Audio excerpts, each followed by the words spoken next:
नमस्कार मित्रांनो, मी शुभम जाधव तुमच्या सर्वांचं स्वागत करत आहे ITM मराठी गुरु या यूट्यूब चॅनलवर. मित्रांनो, NVS भरती 2024मध्ये जे ECP म्हणजेच की इलेक्ट्रिशियन कम प्लंबर ही जी पोस्ट आहे, त्या पोस्टसाठी आपण जे इम्पॉर्टंट MCQs घेऊन येणार होतो त्या सिरीजचा हा पहिला व्हिडिओ आहे. मित्रांनो, या व्हिडिओमध्ये आपण एकूण 15 क्वेश्चन कव्हर अप करणार आहे आणि जे की तुमच्या येणाऱ्या भरतीसाठी आणि या व्यतिरिक्त जिथे जिथे टेक्निकल विचारलेलं आहे, तुमच्या सब्जेक्ट नॉलेज विचारलेलं आहे, त्या संपूर्ण भरतींसाठी हा व्हिडिओ तुमच्या कामात येऊ शकतो. चला तर मित्रांनो, सुरू करूयात व्हिडिओला. मित्रांनो, पहिला क्वेश्चन आहे, an instrument which detects electric current is named as. मित्रांनो, या व्हिडिओमध्ये आपण फक्त आणि फक्त याचा उत्तरच देण्याचा प्रयत्न करणार नाही आहोत, तर हे जे 4 ऑप्शन आहेत, या 4 ऑप्शनचं सुद्धा पोस्टमॉर्टम करणार आहोत. जेव्हा तुम्ही MCQ क्वेश्चन सोडवता किंवा सोडवण्याचा प्रयत्न करता, तेव्हा तुमचे जे ऑप्शन्स आहेत ते ऑप्शन्स नेग्लेक्टिंग मेथड हे तुम्हाला जमणं अत्यंत आवश्यक आहे. कारण की तुम्हाला हे 4 ऑप्शन वाचायची गरजच नाही पडली पाहिजे. याच्यातले तुम्ही तुमच्या तार्किक बुद्धीनं याच्यातले पटपट ऑप्शन तुम्हाला कट करता आले पाहिजे, ज्याने तुमचा वेळ वाचणार आहे आणि तुम्हाला कमी वेळेत अधिक जास्त MCQs तुम्ही सोडवू शकता. तर मित्रांनो, यासाठी तुम्हाला आवश्यक आहे भरपूर प्रॅक्टिस. जेव्हा तुमचे कन्सेप्ट क्लिअर असतील तेव्हा तुम्ही ही गोष्ट नक्कीच करू शकाल. तर मित्रांनो, या क्वेश्चनचा अर्थ असा आहे की त्याचं म्हणणं आहे, असं कोणतं इलेक्ट्रिक इन्स्ट्रुमेंट आहे की जे करंटला डिटेक्ट करते. तर आपण पाहूयात की याच्यातलं कोणतं ऑप्शन आपण कट करू शकतो का. तर मित्रांनो, पहिला आहे व्होल्टमीटर, दुसरा आहे रिओस्टॅट, तिसरा आहे वॅटमीटर. त्याच्यातलं असं कोणतं ऑप्शन आहे जे आपण कट करू शकतो.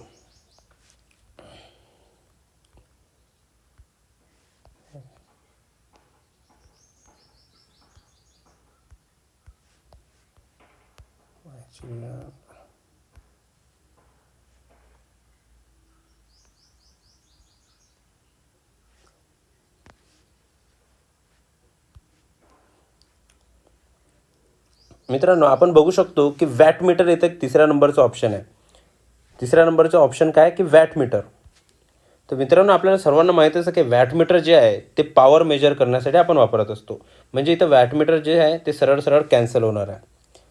दुसरं ऑप्शन आहे रिओस्टॅट. रिओस्टॅटसुद्धा इथं ऑप्शन नसू शकते, काय की इन्स्ट्रुमेंट विचारलेलं आहे आपल्याला, म्हणून हे सुद्धा ऑप्शन इथं कट होणार आहे. मग राहिले काय आपल्याजवळ क्वेश्चन काय म्हणते की असं कोणतं इन्स्ट्रुमेंट आहे जे इलेक्ट्रिक करंटला डिटेक्ट करते. मग करंटला डिटेक्ट करण्यासाठी व्होल्टमीटर तर आपल्याला माहीतच आहे. आपण कशासाठी वापरतो?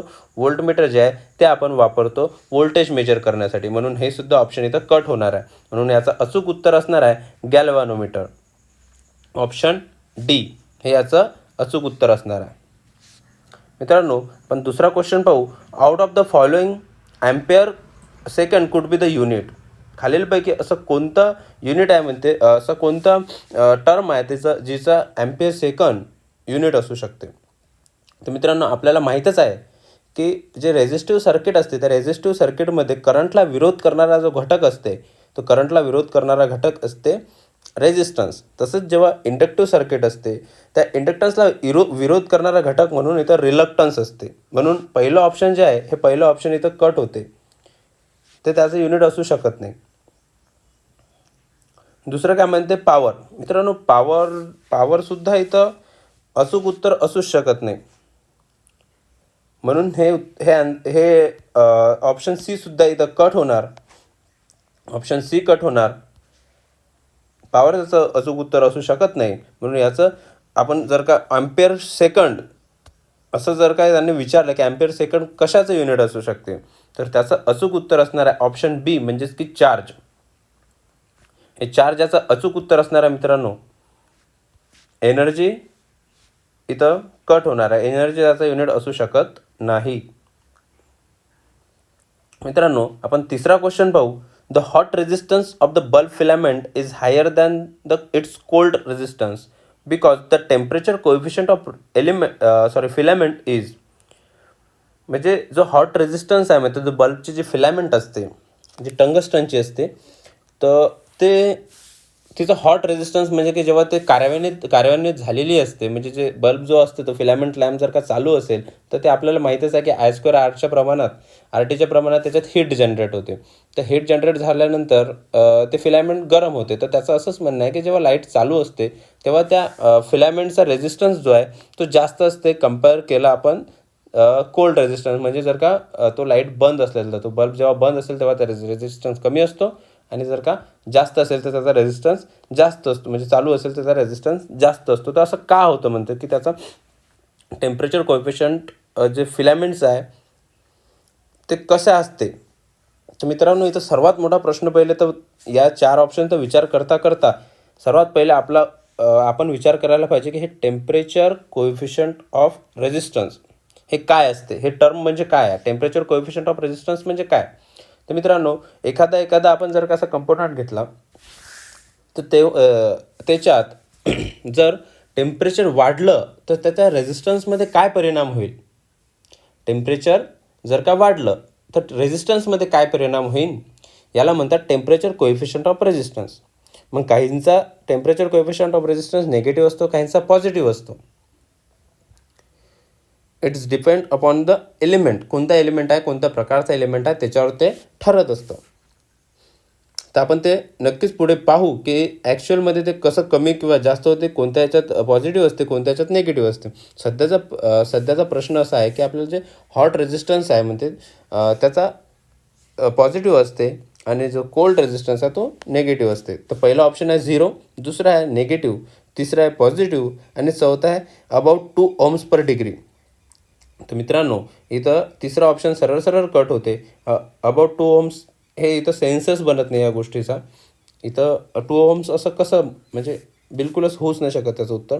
आणि आताच आपण पाहिलं की टेम्परेचर कोएफिशियंट ऑफ रेझिस्टन्स एक तर निगेटिव्ह असेल किंवा पॉझिटिव्ह असेल, 0सुद्धा इथं नसू शकते. मग इथं दोन ऑप्शन इथं आपल्याजवळ आहेत, एक तर निगेटिव्ह एक तर पॉझिटिव्ह. तर मित्रांनो, जे फिलामेंट असते त्या फिलामेंटचा टेम्परेचर कोएफिशियंट ऑफ रेझिस्टन्स जो असते तो पॉझिटिव्ह असते. म्हणून त्याचं जेव्हा रेझिस्टन्स वाढल्यानंतर टेम्परेचर वाढल्यानंतर त्याचा रेझिस्टन्ससुद्धा वाढत असते.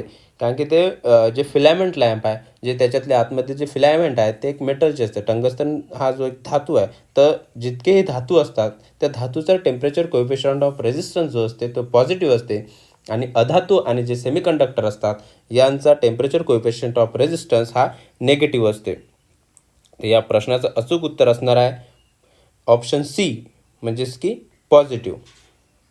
मित्रांनो, चौथ्या क्वेश्चनकडे पाहू. इथं थोडीशी प्रिंटिंग मिस्टेक झालेली आहे मित्रांनो. इथं in the case of DC आहे, म्हणजे DCच्या बाबतीत खालीलपैकी कोणतं जे विधान आहे ते अचूक असणार आहे. तर मित्रांनो, पहिला ऑप्शन आहे magnitude and direction of the current remains constant. दुसरा आहे magnitude and direction of the current changes with time. तिसरा आहे magnitude of current changes with time. चौथा आहे magnitude of current remains constant. तर जे DC आहे, आपल्याला माहीत आहे की जे इलेक्ट्रिसिटी जे आहे, जो करंट आहे, त्या करंट दोन प्रकारचा असतो. एक असते AC, दुसरा असते DC. एक असते डायरेक्ट करंट आणि दुसरा असते अल्टरनेटिंग करंट. तर आपल्याला DC म्हणजे डायरेक्ट करंटच्या बाबतीत विचारलेलं आहे. तर त्याच्यातलं जे सी ऑप्शन आहे, सी ऑप्शन काय म्हणते, magnitude of current changes with time. हे अचूक उत्तर असणार आहे का? तर मुळीच नसणार आहे. इथं सरळ सरळ कट होईल. त्याचं जे मॅग्निट्यूड म्हणजे जी किंमत आहे ती किंमत टाईमच्या याच्यात बदलते का, टाईमच्या सोबत बदलते का, तर नाही बदलत. आणि त्याचे मॅग्निट्यूड जे आहे, तिसरं ऑप्शन काय आहे, magnitude of current remains constant. हे थोडंसं याचं उत्तर बरोबर असू शकते, परंतु इथं हे विधान जे आहे ते विधान अर्ध आहे, म्हणजे याच्यातून आपल्याला अर्धाच बोध होतो. कारण की जेव्हाही आपण AC किंवा DC करंटचा विचार करतो तेव्हा मॅग्निट्यूड सोबतच आपल्याला डायरेक्शनचा सुद्धा विचार करावा लागतो. इथं आपल्याला यानं ऑप्शनमध्ये काय दिलं, फक्त आणि फक्त मॅग्निट्यूडच्या बाबतीत माहिती दिली, तर हे उत्तर इथं कट होऊ शकतं. आता आलेलं आहे ऑप्शन A आणि B. ऑप्शन B मध्ये magnitude and direction of the current changes with time. हे असं जे होते ते ACच्या बाबतीत होते. हे जर का आपल्याला हा क्वेश्चन ACचा विचारला असता तर ACच्या बाबतीत हे विधान अचूक झालं असतं. ACच्या बाबतीत असं होते, परंतु आपल्याला क्वेश्चनमध्ये DCचं विचारलेलं आहे, म्हणून हा ऑप्शन इथं कट होईल आणि इथं अचूक उत्तर असणार आहे option A. Magnitude and direction of current remains constant. म्हणजे जे DC आहे, DC करंटमध्ये त्याची किंमत आणि दिशा जी आहे ती सारखीच राहते, ती कधी बदलत नाही. त्याचं अचूक उत्तर असणार आहे ऑप्शन ए. 5वा क्वेश्चन पाहू मित्रांनो. Which of the following material has the minimum resistivity. खालीलपैकी कोणाची रेझिस्टिव्हिटी जी आहे ते म्हणजे मिनिमम आहे, कमीत कमी. म्हणजे याचा सरळ आपल्याला समजून घेण्यासाठी आपण काय विचार करू शकतो, ज्याची रेझिस्टिव्हिटी कमी असेल त्याचे ऑब्व्हियसली त्याची कंडक्टिव्हिटी चांगली असेल, है ना. ज्याची कंडक्टिव्हिटी चांगली त्याची रेझिस्टिव्हिटी खराब असेल, तो करंटला त्यानं कमीत कमी विरोध केला पाहिजे, तेव्हाच तो त्याच्यापासून करंट पास करेल ना. म्हणूनच आपण त्याला कंडक्टर म्हणून वापरू शकेल ना. त्याचा उत्तर आपण देताना असा विचार करायला पाहिजे की मिनिमम रेझिस्टिव्हिटी असं जर का विचारलेलं आहे तर त्याचं या खालीलपैकी ऑप्शन आपण जर का कन्सिडर केले तर त्याच्यातला सर्वात जास्त कंडक्टन्स कोणत्या ॲटमचा आहे हे आपण विचार करायला पाहिजे. तर मित्रांनो, लेड असेल का याचं उत्तर? लेड नसेलच. टिन आणि लेड आपण सोल्डरिंगसाठी वापरतो. झिंक जे आहे हे झिंक आपण याच्यात वापरत असतो, सेलमध्ये वापरतात त्याचा इलेक्ट्रोड म्हणून. मर्क्युरीसुद्धा राहणार नाही. या सर्वांपैकी सर्वात बेस्ट कंडक्टर कोणता आहे? तो कॉपर आहे. याचं अचूक उत्तर काय असणार आहे? Option D, copper. इथं जर का ऑप्शनमध्ये आपल्याला इथं याच्यात या प्रश्नामध्ये किंवा ऑप्शनमध्ये जर का इथं सिल्वर असता, सिल्वर, तर आपण अचूक उत्तर कोणतं दिलं असतं? सिल्वर. कारण की silver is the best conductor of electricity. पाहूया 6वा question. Out of the following material has nearly 0 temperature coefficient of resistance. Nearly 0 म्हटला, एक्झॅक्ट 0 म्हटला का? नाही म्हटलं. खालीलपैकी टेम्परेचर कोएफिशियंट ऑफ रेजिस्टन्स जो आहे म्हणजे नियरली 0 कशाचा असेल? आता आपण पाहूयात हे पोर्सिलिन काय. हे पोर्सिलिन जे आहे हे पूर्ण एक इन्सुलेटिंग मटेरियल आहे. तर इन्सुलेटिंग मटेरियलचा टेम्परेचर कोएफिशियंट ऑफ रेजिस्टन्स जो असते तो निगेटिव्ह असते. समजलं? कॉपर जे आहे हे कॉपर हा एक धातू आहे, हा एक कंडक्टर आहे. याचा टेम्परेचर कोएफिशियंट ऑफ रेजिस्टन्स जर का विचार केला तर हा पॉझिटिव्ह राहणार. कार्बन जो आहे, कार्बनचा जर का आपण विचार केला तर कार्बन जे आहे हे कार्बन एक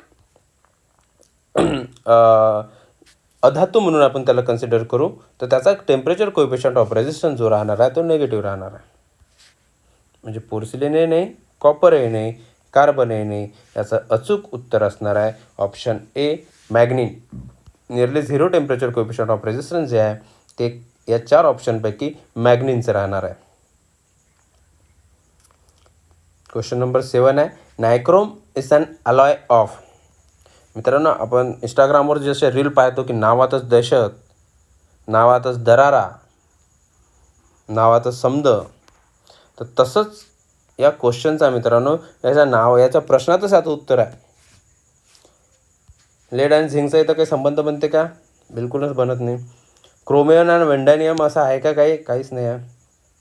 कॉपर आणि सिल्वर हे कुठून आलं इथं? याचा काहीच घेणदेण नाही. क्रोम, याच्यात निकेल आणि क्रोमियम या दोघांचा एकत्रितरित्या आपण उल्लेख करू शकतो. म्हणून याचं अचूक उत्तर आहे ऑप्शन सी, निकेल आणि क्रोमियम. बस अशा क्वेश्चनला जास्त वेळ द्यायचाच नाही, जास्त विचार करायचा नाही. दिसल्या डायरेक्ट तुमचं क्लिक झालं पाहिजे. क्वेश्चन नंबर 8 पाहूया. A glass rod Wien rubbed with silver cloth is charged because.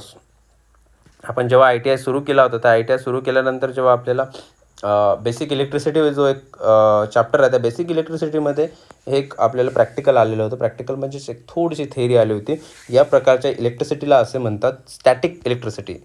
तर जी स्टॅटिक इलेक्ट्रिसिटी जी आहे हे स्टॅटिक इलेक्ट्रिसिटी जरी सायंटिफिकली प्रूव्हन आहे, जरी ते गोष्ट घडत असते, परंतु त्या इलेक्ट्रिसिटीपासून आपण काहीही उपयोग करून घेऊ शकत नाही. त्यानं ना लाईट चालणार आहे, ना पंखा चालणार आहे. एक साधा LED बल्बसुद्धा आपण त्याच्यातून आपण ग्लो करू शकत नाही. परंतु फक्त आणि फक्त याच्यात एक इलेक्ट्रिसिटी जनरेट होते हे एक गोष्ट आहे. म्हणून ह्या स्टॅटिक इलेक्ट्रिसिटीचा क्वेश्चन आहे की जेव्हा आपण म्हणते ग्लासचा रॉड जो आहे तो सिल्कच्या कापडावर जेव्हा घासतो तेव्हा तिथं काय घटना घडते, तिथं आपल्याला माहिती आहे इलेक्ट्रिसिटी जनरेट होते. मग इलेक्ट्रिसिटी जर का जनरेट होते तर हा प्रोटॉन इथं काय करू राहिला? सरळ सरळ असं आहे की इथं प्रोटॉन करूच का राहिला? प्रोटॉनचं कामच नाही, इलेक्ट्रिसिटी जनरेट होते आपल्याला माहीत आहे. हे आपण ITIच्या पहिल्याच याच्यात शिकलेलं, चॅप्टरमध्ये शिकलेलं. Its atoms are removed. मित्रांनो, ॲटम रिमूव्ह केले तर प्रोटॉन, इलेक्ट्रॉन, न्यूट्रॉनचं इथं खेळच खल्लास होणार आहे. बी ऑप्शनसुद्धा त्याचा असणार नाही.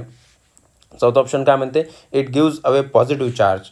आपल्याला माहीत आहे जर का इलेक्ट्रिसिटीचा विषय असला तर तिथं निगेटिव्ह चार्ज असते, कारण की इलेक्ट्रॉन काय निगेटिव्हली चार्ज पार्टिकल्स असतात. म्हणून याचं अचूक उत्तर आहे option C. It gives away electrons. ते इलेक्ट्रॉन्स डोनेट करतात म्हणून तिथून इलेक्ट्रिक चार्ज फ्लो होतो. जरी तो फ्लो होतो तरी आपण त्याचा ना आपल्याला काहीच उपयोग होत नाही, ना आपण त्याला डोळ्यानं पाहू शकतो, ना त्याला अज्युमसुद्धा इथं करायचा विषय नाही, कारण की ते गोष्ट सायंटिफिकली प्रूव्हन आहे. जेव्हा ग्लासचा रॉड जो आहे तो सिल्कच्या कापडावर जेव्हा आपण घासतो तेव्हा ते ग्लासचा रॉड जो आहे तो इलेक्ट्रॉन डोनेट करतो आणि थोडीशी तिथं स्टॅटिक इलेक्ट्रिसिटी जनरेट होते. याचं अचूक उत्तर आहे ऑप्शन सी. ऑप्शन सी याचं अचूक उत्तर आहे. मित्रांनो, 9वा क्वेश्चन पाहू. Insulation layer on a current carrying conductor is provided.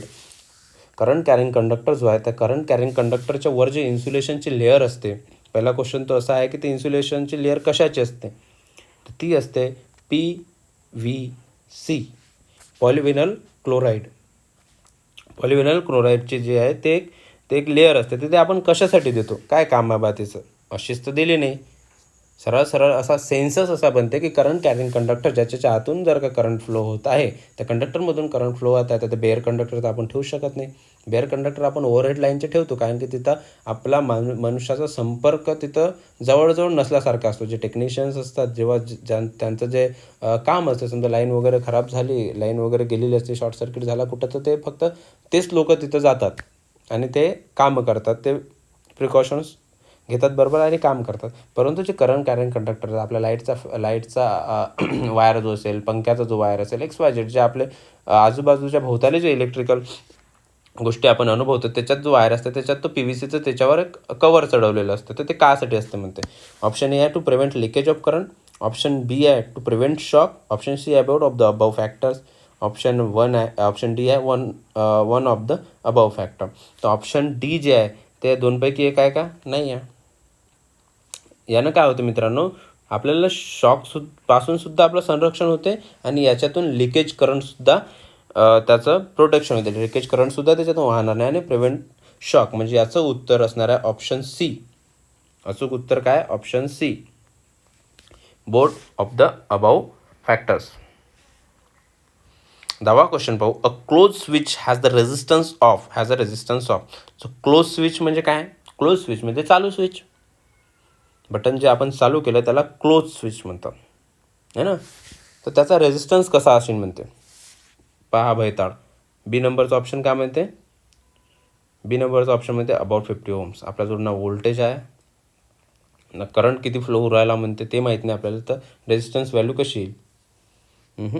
Infinity. जर का आपण त्याचा रेझिस्टन्स मित्रांनो इन्फिनिटी ठेवला तर ते बटन चालू करा का बंद करा, ते बंदच राहणार ना, कारण की रेझिस्टन्सच इन्फिनिटी आहे, रेझिस्टन्सच अनंत आहे. तर करंट त्याच्यातून फ्लो होईल का? लगेच नाही. Option B cancel, option D cancel.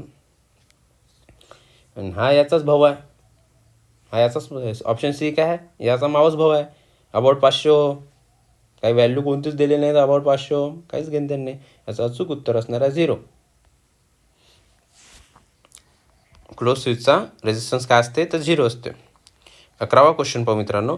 Out of the following which is an good insulating material. खालीलपैकी कोणतं म्हणते इन्सुलेटिंग मटेरियल सर्वात चांगलं आहे? तर आपल्याला माहीत आहे कॉपर तर आपण कंडक्टर म्हणून वापरतो, इन्सुलेटरचा काही विशेष नाही. ऑप्शन ए कट झालं. सिल्वर जे आहे ते आपण आताच पाहिलं की ते एकदम बेस्टवालं कंडक्टर आहे, म्हणजे याचा सरळ सरळ जानी दुश्मन आहे. इन्सुलेटर आणि कंडक्टर एकमेकाचे जानी दुश्मन असतात. आपल्याला क्वेश्चन इन्सुलेटिंग मटेरियलचा विचारला, सिल्वर आणि कॉपरला डायरेक्ट पायाचं आणि डायरेक्ट गोळी मारून टाकायची, निकल. आता ऑप्शन बी जे आहे हे सुद्धा एक कंडक्टिंग मटेरियलसारखं आपण याला अज्युम करू शकतो किंवा हे कंडक्टिंग मटेरियल्स असते. तर ऑप्शन डी जे आहे ते याचं अचूक उत्तर असणार आहे पेपर जे आहे खालीलपैकी बेस्ट इन्सुलेटिंग मटेरियल आहे. Option D. मित्रांनो आता 12वा क्वेश्चन पाहू. Wien temperature rises the resistance of semiconductor. हा कशाचा क्वेश्चन आहे? Temperature coefficient of resistance. Temperature coefficient of resistance म्हणजे टेम्परेचर जर का वाढलं तर त्याचा त्या कंपोनंटवर काय परिणाम पडेल किंवा टेम्परेचर कमी झालं तर त्या कंपोनंटवर काय परिणाम पडेल याचा हा क्वेश्चन आहे. तर त्याचं म्हणणं आहे की सेमीकंडक्टरच्या बाबतीत कसं असते. आपण आताच पाहिलं की जे कंडक्टर्स असतात किंवा जे धातू असतात त्याचा temperature coefficient of resistance increases होते. टेम्परेचर वाढलं तर त्याचा टेम्परेचर कोएफिशियंट ऑफ रेजिस्टन्स वाढते. म्हणून याचं बी ऑप्शन असणार आहे का? तर लगेच नसणार आहे. Remains constant. बैताळ बेल नाही का काही व्हायला काहीच फरक नाही पडणार असं होऊ शकते का? कोणी आपण कन्फ्युजन करू शकतो की कंडक्टरचं जर का पॉझिटिव्ह असते टेम्परेचर कोएफिशियंट ऑफ रेजिस्टन्स, इन्सुलेटरचं निगेटिव्ह असते म्हणजे हा जो सेमीकंडक्टर आहे याचं रिमेन्स कॉन्स्टन्स राहणार. खूप असे मुलांचं कन्फ्युजन असतं ज्यांचे कन्सेप्ट क्लिअर असतात ते याचं उत्तर हे मारतील, परंतु याचं उत्तर हे चुकीचं आहे मित्रांनो. फर्स्ट इन्क्रीज देन डिक्रीजेस असं होऊ शकते का? नाही होऊ शकत. एक तर वाढेल एक तर कमी होईल एक तर झिरोच्या जवळपास राहील. त्याचं हे सुद्धा ऑप्शन कट होणार. याचं अचूक उत्तर आहे ऑप्शन ए. ऑप्शन ए जे आहे याचं अचूक उत्तर असणार आहे मित्रांनो. टेम्परेचर जर का वाढलं तर सेमीकंडक्टरचा रेजिस्टन्स जो असते तो कमी होते. 12वा क्वेश्चन पाहू. Which of the following material has a negative temperature coefficient of resistance. खालीलपैकी कशाचा म्हणते टेम्परेचर कोएफिशियंट ऑफ रेजिस्टन्स जो आहे तो निगेटिव्ह राहणार. आपण आताच पाहिलो इसको डायरेक्ट गोळी मार देणे का. ॲल्युमिनियम कॉपर आपण कंडक्टर म्हणून वापरतो, डायरेक्ट गोळी. निकल ब्रास जो आहे ब्राससुद्धा एक धातू आहे म्हणून याचं उत्तर हे बी नसू शकते. म्हणून इथं ऑप्शन एकच उरलं ते म्हणजे ऑप्शन बी हेच याचं अचूक उत्तर आहे. खालीलपैकी म्हणते नेगेटिव्ह टेम्परेचर कोएफिशियंट कशाचा आहे तर कार्बनचा आहे. 14वा क्वेश्चन पाहू. Material use for filament of electrical bulb. एकदम लड्डू क्वेश्चन, एकदम लड्डू बिलकुल. हा जर का तुम्हाला आला नाही तर बस इलेक्ट्रिकल जीवनातून तुम्ही संन्यास घेतलेला कधीही बरा. तर कार्बनची राहते का फिलामेंट? तर तो गोष्ट वेगळी आहे की कार्बन फिलामेंट लॅम्प वगैरे नावाचे एक लॅम्पसुद्धा आहेत, पण ह्याच्यापैकी ते बनेन का ऑप्शन नाही विचारलं. त्यांना एकदम आपल्याला सेपरेट करून क्वेश्चन विचारला तर नाही विचारला. तर कार्बन इथं नसू शकते. ॲल्युमिनियम स्वतः एक कंडक्टर आहे. निकेल काय? निकेल तर आपल्याला माहीतच नाही काय, आपल्याला त्याचं काही घेणं देणंच नाही. त्याचं अचूक उत्तर राहणार आहे टंगस्टन.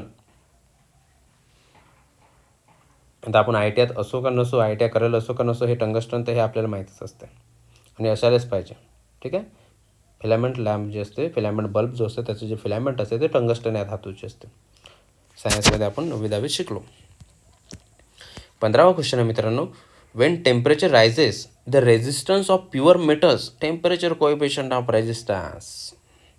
तुम्हाला असं वाटत असेल की आपण खूपच जास्त क्वेश्चन घेतले यार टेम्परेचर कोएफिशियंट ऑफ रेजिस्टन्सचे.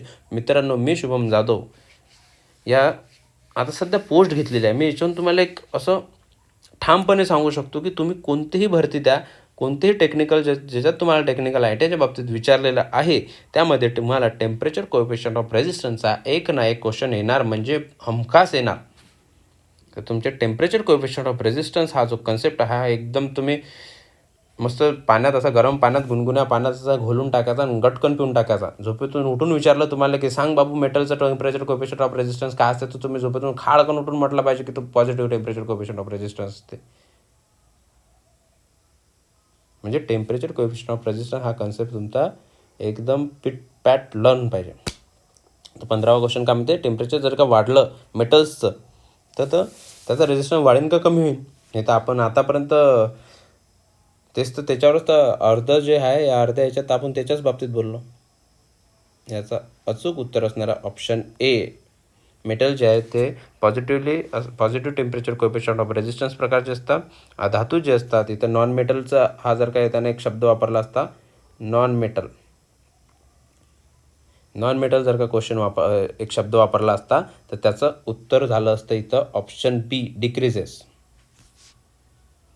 ठीक आहे. परंतु त्यांना मेटल हा प्रश्न आहे 15वा क्वेश्चन की टेम्परेचर कोएफिशियंट ऑफ रेजिस्टन्स मेटलचा कसा आहे, तर त्याचा इन्क्रीज होणार आहे. ऑप्शन ए याचं अचूक उत्तर असणार आहे.